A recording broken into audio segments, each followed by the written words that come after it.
Saint Mary's girls high school and college কর্তৃক আয়োজিত online ক্লাসে দ্বাদশ শ্রেণীর সকল শিক্ষার্থীদেরকে জানাচ্ছি আন্তরিক শুভেচ্ছা। আশা করছি দ্বাদশ শ্রেণীতে অধ্যয়নরত সকল শিক্ষার্থীরা তোমরা ভালো আছো। আজকে সমাজকর্ম দ্বিতীয় পত্র ষষ্ঠ অধ্যায় থেকে ক্লাসটি দেওয়া হবে। আর আজকের ক্লাসটি দেওয়া হবে গ্রামীণ সমাজসেবার উদ্দেশ্য সম্পর্কে।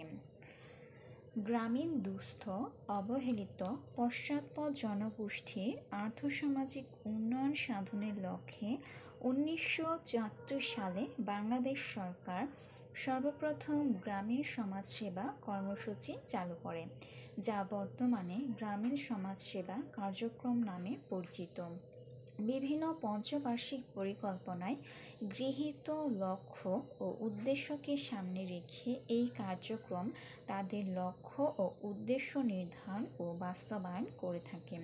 ফলশ্রুতিতে এই কার্যক্রম গ্রামীণ বিত্তহীন ও দরিদ্র জনগোষ্ঠীর আর্থসামাজিক উন্নয়নপূর্বক জীবনযাত্রার মান উন্নয়নে একটি উল্লেখযোগ্য প্রতিষ্ঠান রূপে প্রমাণিত হয়েছে। গ্রামীণ সমাজসেবার বেশ কয়েকটি উদ্দেশ্য রয়েছে। আমি গ্রামীণ সমাজসেবার উদ্দেশ্য সম্পর্কিত 5টি দিক তোমাদের সামনে উপস্থাপন করব।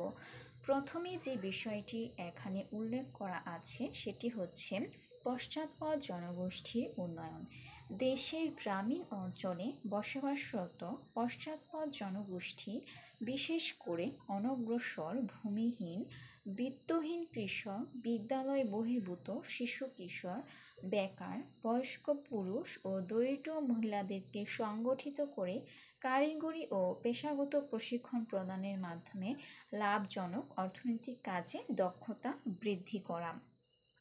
এরপর আছে ক্ষুদ্র ঋণ প্রদান। গ্রামীণ দরিদ্রতম জনগোষ্ঠীর অর্থনৈতিক উন্নয়নের লক্ষ্যে ক্ষুদ্র ঋণ হিসেবে ঋণ প্রদান, সঞ্চয় সৃষ্টি ও অর্থকরী লাভজনক কর্মকাণ্ডের মাধ্যমে আয় বৃদ্ধির ব্যবস্থা করা। স্বাস্থ্যসেবা প্রদান।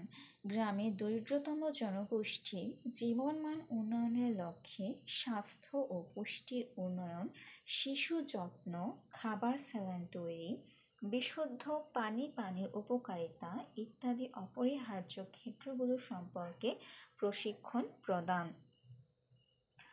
জন্ম নিয়ন্ত্রণ সেবা। গ্রামের দরিদ্র সক্ষম দম্পতিদের জন্ম নিয়ন্ত্রণে উদ্বুদ্ধ করা এবং পরিবার পরিকল্পনা বিভাগের সহায়তায় জন্ম নিয়ন্ত্রণ সামগ্রী প্রদানের ব্যবস্থা করা। সর্বশেষ যে উদ্দেশ্যটি এখানে উল্লেখ করা রয়েছে সেটি হচ্ছে দারিদ্র্য সীমার ঊর্ধ্বের জনগোষ্ঠী সেবা।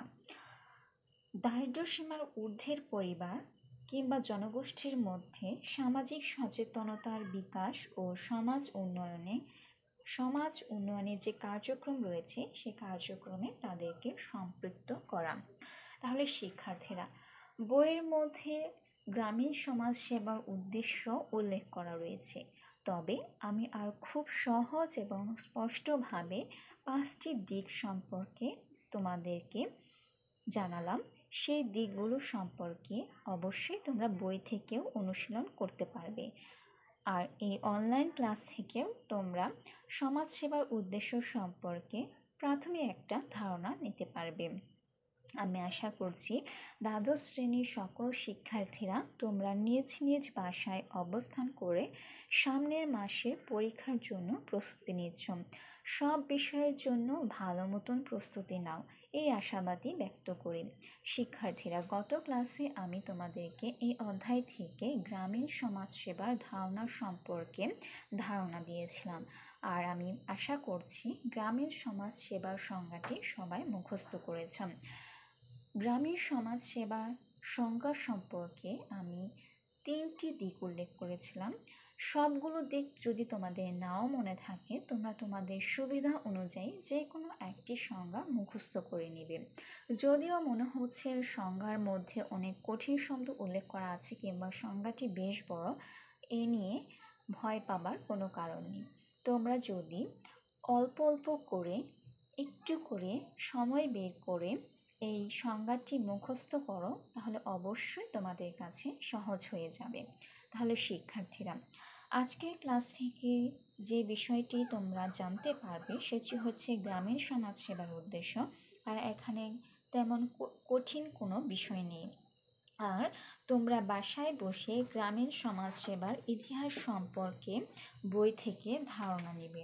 এর পরবর্তী ক্লাসে আমি তোমাদের সাথে আলোচনা করব গ্রামীণ সমাজসেবা কার্যক্রমে সমাজকর্ম পদ্ধতির প্রয়োগ। আর গ্রামীণ সমাজসেবার ইতিহাস এর পাশাপাশি গ্রামীণ সমাজসেবার যে কার্যক্রমগুলো রয়েছে তোমরা বই পড়লে বুঝতে পারবে। আমি অনলাইন ক্লাসে এই দুটি বিষয় সম্পর্কে আলোচনা করব না, আমি আলোচনা করব পরবর্তী ক্লাসে গ্রামীণ সমাজসেবা কার্যক্রমে সমাজকর্ম পদ্ধতি প্রয়োগ।